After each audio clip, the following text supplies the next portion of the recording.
Educação à distância, educação aberta e outras modalidades. Vamos conhecer um pouco desse universo do ensino oferecido de forma remota, desafios, tendências e mudanças em situações como a da pandemia pelo novo coronavírus e da suspensão das atividades presenciais. O Santa Inovação está começando.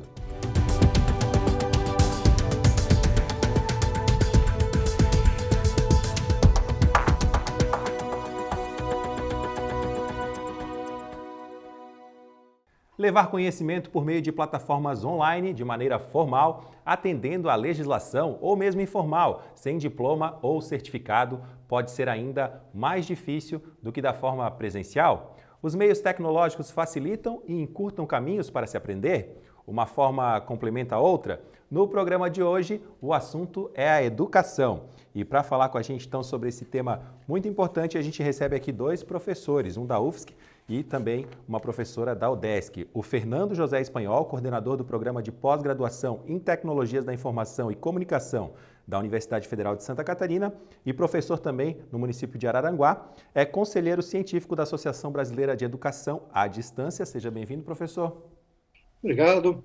Saúdo aí Felipe, Ademilde, aos telespectadores aí da TV Real. É um prazer poder discutir esse assunto, conversar sobre isso. E ela está conosco também, a professora Ademilde Silveira Sartori, do Departamento de Pedagogia e Pós-Graduação da UDESC, e ela também que é doutora em Comunicação. Integrou a equipe que formulou o projeto de Pedagogia à Distância da Universidade Estadual. Seja bem-vinda, professora.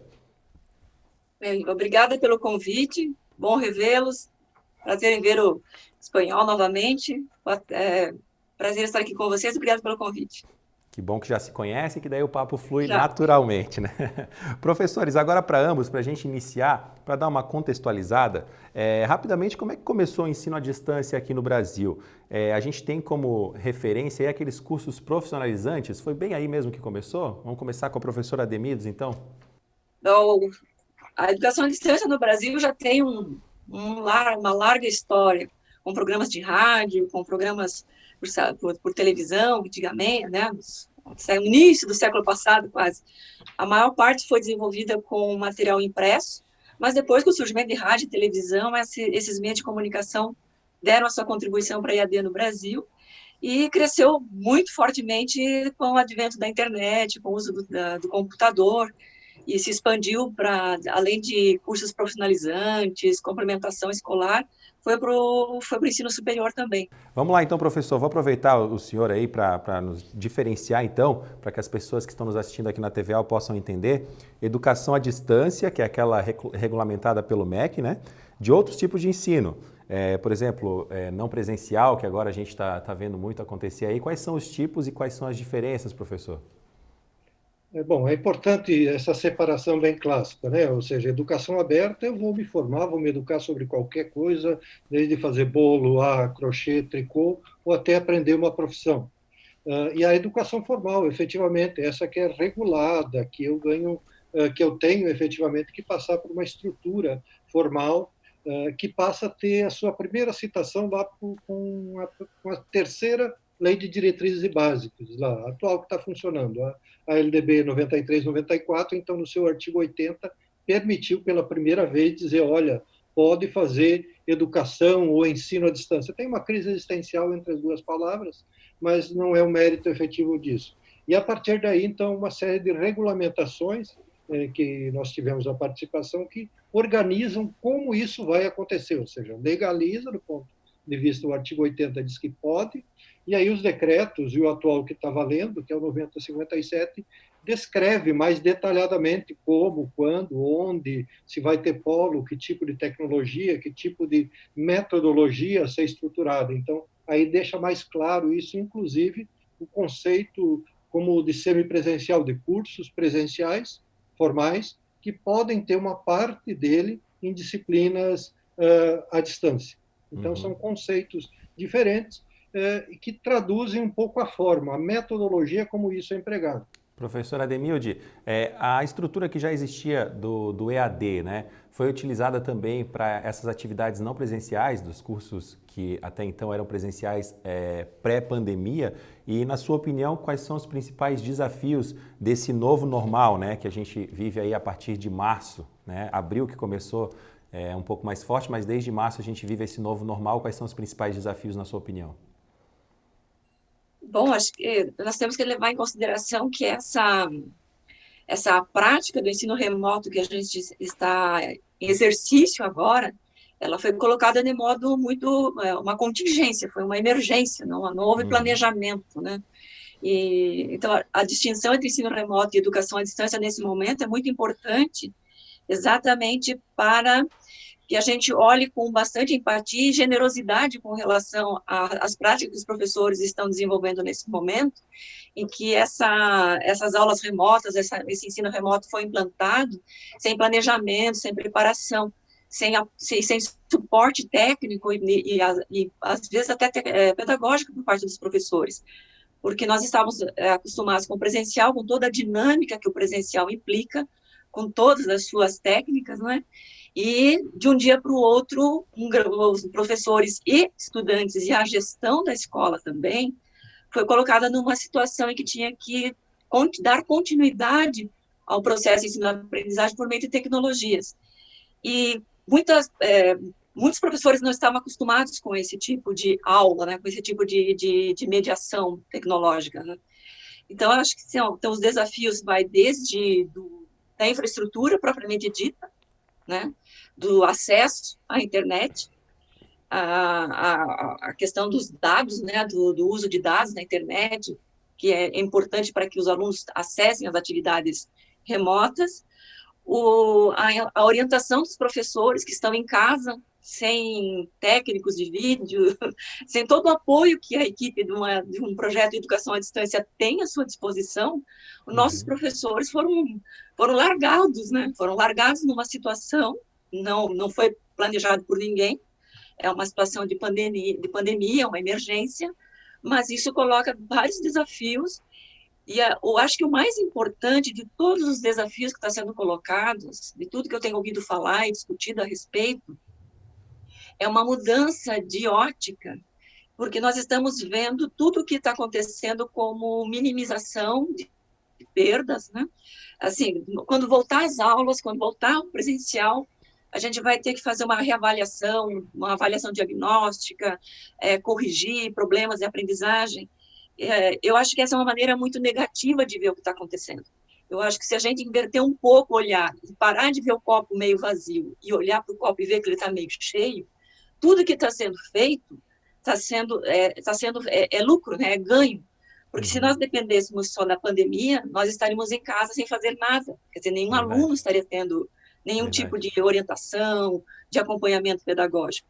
No entanto, o que a gente vê é que todo o sistema escolar, desde a administração até os professores, fazendo um esforço gigante para que o prejuízo não seja aquele que, se essas tecnologias, de fato, estaria acontecendo. Se não fosse a disposição da internet, se não fosse a disposição dos professores em gravar aula, gravar vídeo, materiais disponíveis na internet, a perda do processo de ensino-aprendizagem desse ano seria total, né? Então, o que nós temos que ver é que as tecnologias que nós temos à nossa disposição conseguiram minimizar, já está sendo minimizado o prejuízo, porque apesar de estar em casa professores e alunos, alguma aula está acontecendo, algum processo de ensino-aprendizagem está acontecendo, as lições estão chegando, da maneira como que os professores conseguiram. Há meses atrás, bastante tumultuado, bastante, quase que desesperador, né? Mas aos poucos os professores foram tomando conta, se apropriando dessas tecnologias, e os alunos também foram se apropriando e foram conseguindo conciliar. Então, em termos de relação professor-aluno, acho que a gente está conseguindo superar isso. Então, tem as tecnologias, tem o acesso como dificuldade e tem essa ideia de tentar ver isso como um ganho profissional, um ganho pedagógico e não como perda. Ótimo, ótimo. Mas eu quero retomar um pouco a discussão da Demilda ali, no sentido de termos, já que nós estávamos discutindo termos, então, o termo ensino remoto, para mim, é muito ruim. Remoto é aquela pessoa isolada, aí o Conselho distante, Nacional né? é distante, que não vai ter acesso nenhum, é quase o ermita. O Conselho Nacional de Educação regulamentou isso como atividades pedagógicas não presenciais, ficou um pouco mais interessante. E aí trabalha um pouco o conceito que a gente está querendo entender. Quer dizer, nós estamos indo para um futuro de uma educação um pouco mais híbrida, no sentido que vai ter partes presenciais e que vai ter parte mediada por tecnologia. Que tipo de tecnologia, que metodologia, talvez seja importante. Nós saímos do conceito, o ensino remoto seria passividade pura, ou seja, eu estou recebendo uma carta, eu estou recebendo uma informação e eu não tenho com quem interagir. A partir do ponto de vista das tecnologias implementadas, nós temos a capacidade de interação, de interatividade. Então, a partir disso, o modelo de comunicação, toda a outra base vai nos ajudar a entender isso. Aí vai ter que ter tecnologia e vai ter que ter capacitação, tanto dos professores quanto dos alunos. Porque tem um pouco assim, é um pouco uma falácia dizer que esses meninos estão todos bons em tecnologia. Não, eles estão bons para fazer algumas outras coisas que não estão ligadas necessariamente à aprendizagem. Eles podem usar esse domínio técnico de saber usar alguma coisa para transferir isso em conhecimento. Então, é por aí que eu acho que nós vamos conversando. Perfeito. O planejamento aí de questão de diploma, né, de certificação, para que tenhamos aí o diploma digital, dizem que até 2022 todas as IES, as instituições de ensino superior, migrarão para esse diploma digital. Qual que é a opinião de vocês com relação a isso? A questão da segurança, né, da certificação digital, que tem uma homologação. Vocês têm alguma opinião formada com relação a essa certificação que está em andamento aí, em planejamento? Sim, tenho alguma... veja, são dois conceitos. Um, certificação do ponto de vista tecnológico, que permita reconhecer que eu sou eu mesmo.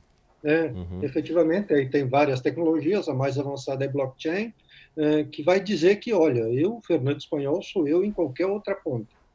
Que é um pouco que tem impacto sobre a discussão da educação à distância, em saber mesmo se é aquele aluno que está produzindo. Mas aí tem tecnologia já que define, seja por controle de íris, por entender o texto que está sendo produzido, que sou eu mesmo. Diploma digital, num primeiro conceito, seria isso, ou seja, eu só tenho uma certificação como nós temos carteira de motorista, carteira de identidade digital, que ele está num outro suporte, eu não tenho só o suporte em papel, que é diferente da educação enquanto processo todo, que vai ter que ter tecnologicamente capacidade de entender isso. Então, sim, diploma digital, acho que é fácil. A minha instituição, a UFSC, boa parte já trabalha com assinatura digital, tem todo um processo de chaves digitais, eu acho que a UDESC também, que faz parte do grupo nacional e internacional que certifica essas chaves. Então, hoje mesmo eu assinei 5 processos aqui sem sair da minha cadeira, né? Ou seja, isso é garantido, está certificado. A outra questão por trás não é o diploma, e sim o conteúdo que foi trabalhado para chegar nesse certificado, nesse diploma. Tá certo. É algo que vem para beneficiar, então, né, professora? Na sua opinião também. Com certeza, com certeza. Eu fui citada ali pelo Fernando, gostaria de uma réplica. Uma réplica? Tá bom, vai lá. Fica à vontade. Claro, também acompanho muito essa discussão aí de se é educação à distância aberta, essas coisas de tutoria. A gente sempre está brigando um pouco com as palavras, né? Porque a tentativa sempre é achar um termo que represente melhor o que a gente está defendendo para a melhoria da qualidade da educação. Mas eu não briguei muito com o termo educação remota nesse momento, sabe, Fernando? Porque quando veio essa contingência dessa prática pedagógica isolada dentro da sala, que a nossa sala de aula veio para a sala de estar da casa das pessoas e da minha própria enquanto professora, né? O termo educação remota, ele serviu num momento histórico, num determinado momento, para quebrar a resistência contra a educação à distância que muitos professores ainda tinham. Né? Eu tô na minha sala de aula hoje e amanhã eu tenho que estar em casa. Como é que eu vou fazer? Isso causou muito pânico em muitos professores que não sabiam usar as tecnologias. Então, se você dissesse assim, você vai fazer educação à distância amanhã, como assim? Eu não tenho capacidade, eu não tenho preparo, eu não tenho qualificação, nunca fiz nada em educação à distância. Agora, dizer, não, você vai fazer educação remota, vai fazer ensino remoto. Tá. Isso acalma e possibilitou que as pessoas fossem com mais criatividade, com mais tranquilidade. A maneira de falar ajudou. Agora, daqui para frente, eu acho que a gente vai conseguir evoluir na discussão com uma prática concreta, verídica, que eles tiveram, que eles vivenciaram, e a gente vai começar a dizer, olha, o que a gente fez foi ensino híbrido. O que a gente fez foi educação mediada tecnologicamente, e não tem problema nenhum, nem para o presencial, usar essas tecnologias para enriquecer o processo de ensino-aprendizagem, e também não precisa pensar nos encontros presenciais com aquela obrigatoriedade, né, terrível, que as tecnologias fazem parte da prática pedagógica, e vai começar a pensar com criatividade em que momento ela pode ser feita de um jeito, em que momento eu posso fazer de outro. Então, eu acho que é uma caminhada que a gente vai fazer, que não vai ser mais nem educação à distância, nem ensino remoto, né? Eu nunca me senti tão longe quanto o professor Fernando falou, Vai ser mas a mais gente vai híbrido, né? passar a entender que as tecnologias fazem parte da nossa cultura, né? Tá Então, certo. E só nesse sentido. 2020 vai ser um marco aí nessa, né, nessa questão aí de evolução na questão do EAD, ou do ensino à distância, seja qual for a nomenclatura, né, do ensino fora do ambiente de sala de aula, né? A gente vai dar uma pausa, professores, aqui no programa Santa Inovação, a gente volta no próximo bloco, inclusive no próximo bloco a gente traz uma matéria da nossa repórter Heleneza Kras, que mostra essa adaptação também em um outro instituto, o Instituto Federal de Educação. O tema de hoje é educação à distância, educação aberta e outras modalidades. Não saia daí, a gente volta já.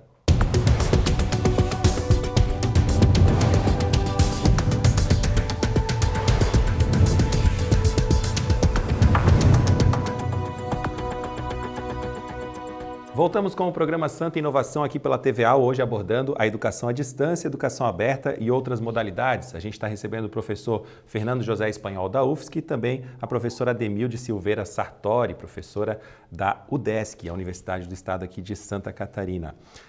Professor, o senhor acha que a longo prazo aí, agora a gente já fala até a curto prazo, né?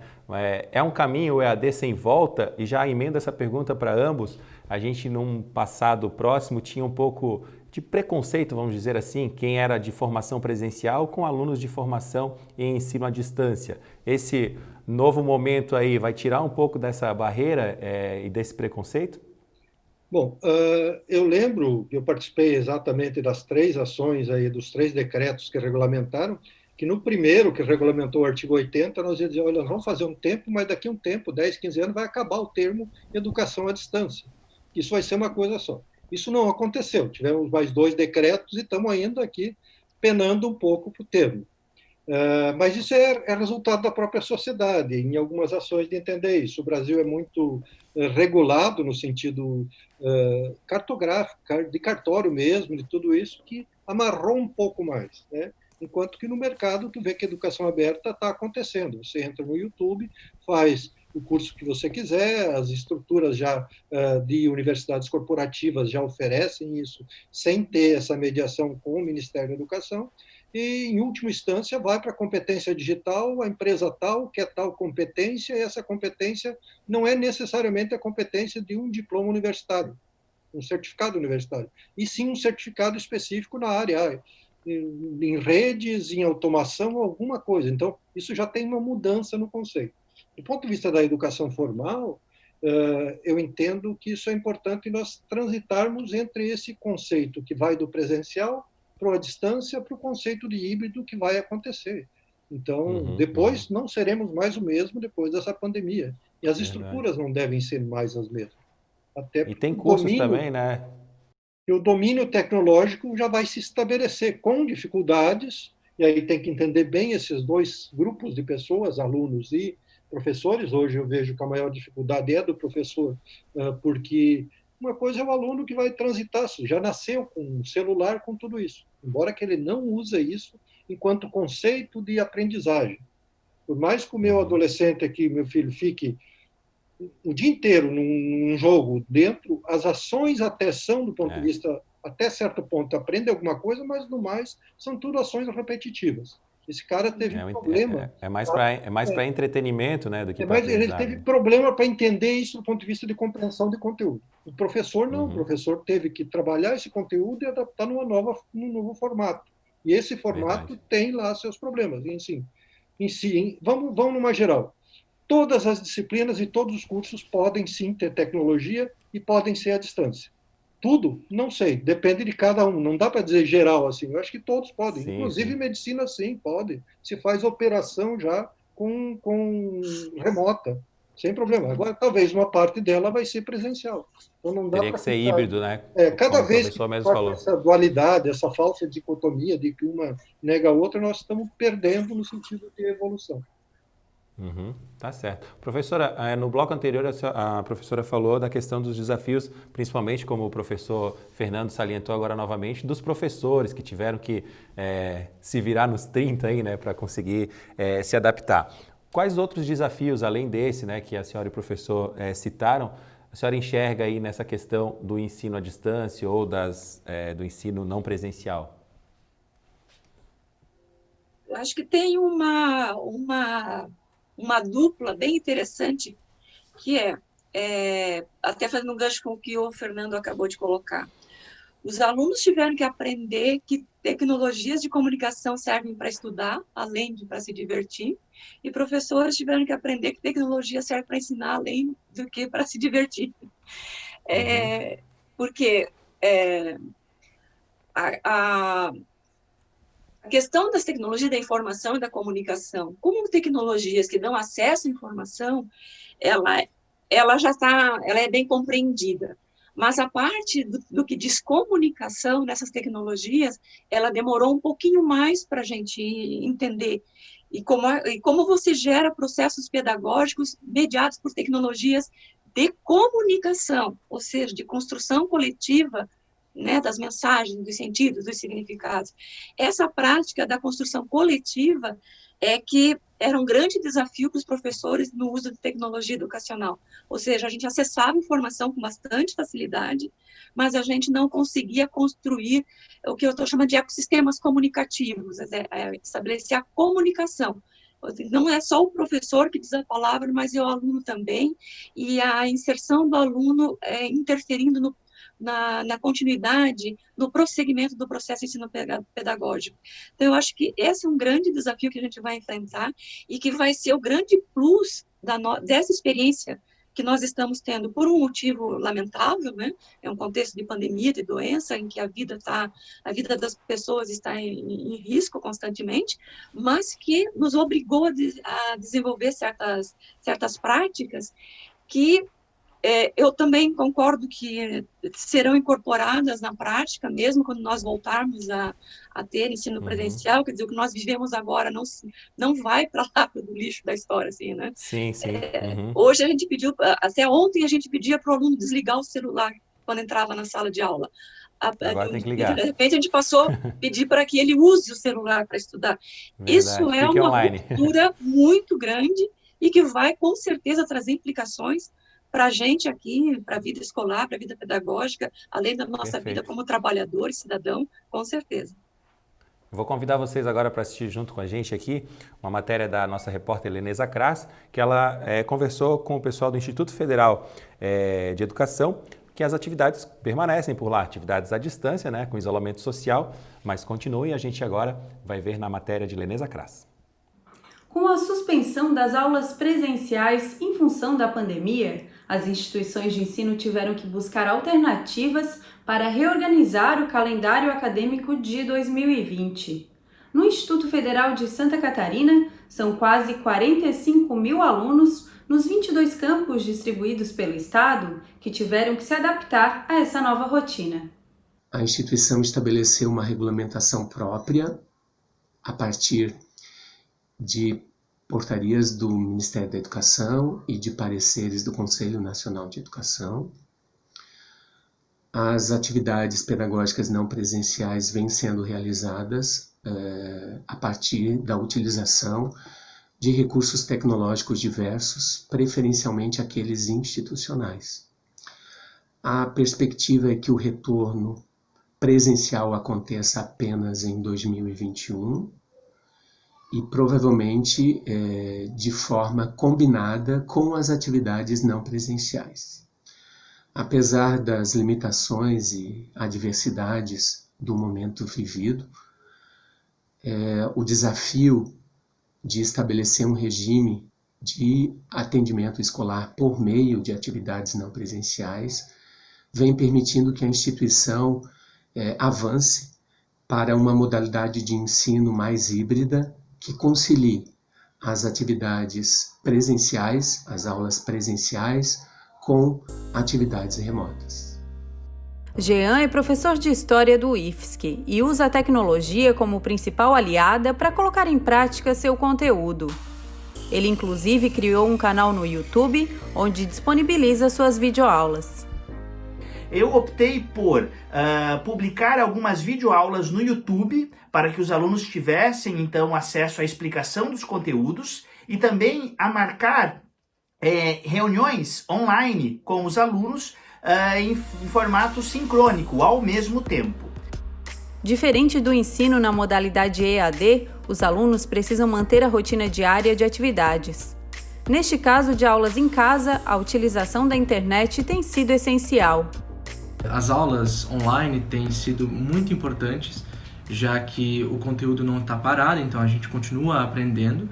E é importante ressaltar que a instituição tem tentado tornar esse processo muito orgânico e também auxiliado algumas pessoas, já que existem claramente realidades muito diferentes.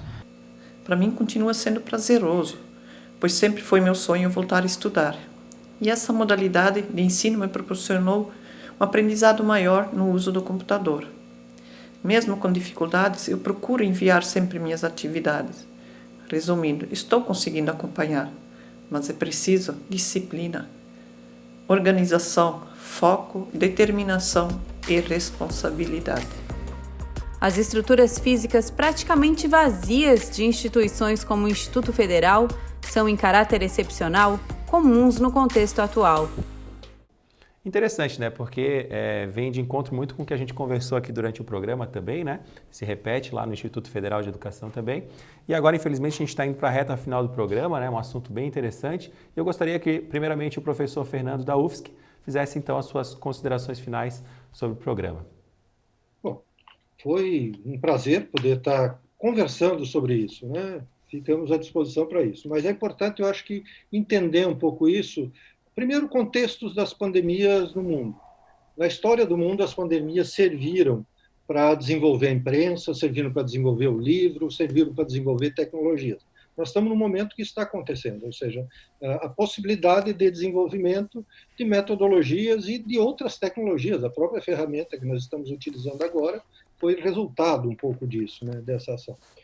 Então, é importante entender que ela tem seus passos de aplicação e elas vão ser relativas a isso. Na educação, ela tem uns freios maiores sobre isso, mas essa é a criação da cybercultura, da cultura desse cyberespaço que está acontecendo, de como as pessoas vão se organizar a partir disso, como nossos filhos, nossos parentes se organizam, e nós, professores em si, usamos o nosso conceito. Essencialmente, a base de um professor é comunicação. Comunicação com interação e possibilidade para que isso aconteça. Então, a partir disso, eu acho que nós saímos melhores. Saímos de uma pandemia, mas saímos melhores no sentido de entender que essas estruturas têm que dar conta e que essa interatividade tem que ser desenvolvida e que, essencialmente, o papel de professor é quem consegue filtrar e trabalhar esses conteúdos da melhor forma possível. Perfeito. Muito obrigado, professor Fernando. Agora eu passo a palavra, então, para a professora Ademilde para fazer as suas considerações finais sobre o tema. Claro, agradeço o convite. Participar de um programa com o nome Santa Inovação é bem interessante, né? E se trata disso, né, de inovação, e nós estamos vivendo um momento em que a inovação pedagógica se fez presente e quase uma obrigação para qualquer professor que quisesse continuar numa prática pedagógica dialógica e criativa com os seus estudantes, e os estudantes também, né? Esse tempo de pandemia que a gente está vivendo, como bem o professor Fernando colocou, o ser humano é um ser de resistência e de superação, né? Nós sempre superamos guerras, doenças, todos os tipos de problemas que nós temos, e as tecnologias sempre serviram para de alguma maneira, que a gente conseguisse sair melhor, mais criativos e mais ricos dessas experiências. Mas uma grande lição que eu acho que nós tiramos dessa experiência toda é que, por mais sofisticado que seja a tecnologia, o papel de mediador do conhecimento que o professor tem ficou patente mais uma vez colocado.